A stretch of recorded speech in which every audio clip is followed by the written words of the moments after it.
The economy took center stage as an optimistic President Trump assured New Hampshire supporters that their state and the U.S. economy remain strong. You have the best unemployment. You have the most successful state in the history of your state and in the history of our country. And then you're going to vote for somebody else? Oh, great. Let's vote for Elizabeth Pocahontas Warren. A Fox News poll shows that Senator Warren is now the second choice of Democrats, behind former Vice President Joe Biden, to be their party's nominee to run against Trump. The president said it doesn't matter who the Democrats choose. Then he took a swipe at Biden. I think Sleepy Joe may be able to limp across the finish line.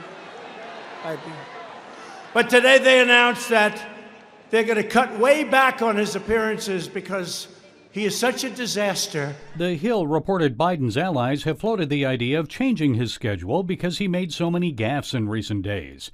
Trump told the crowd of 12,000 that we now have a bunch of socialists or communists to beat. And at this point, it may be an uphill fight for Trump.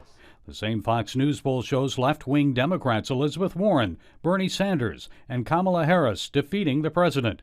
Joe Biden would beat Trump by the widest margin, 50% to 38%.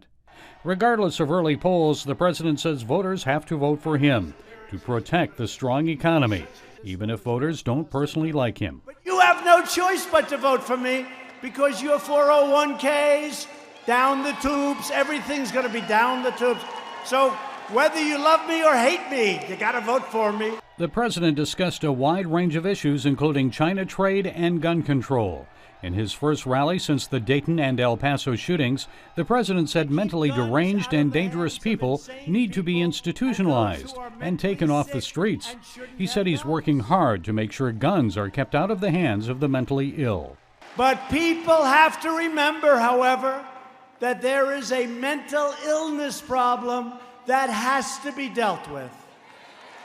It's not the gun that pulls the trigger. It's the person holding the gun. Gary Lane, CBN News.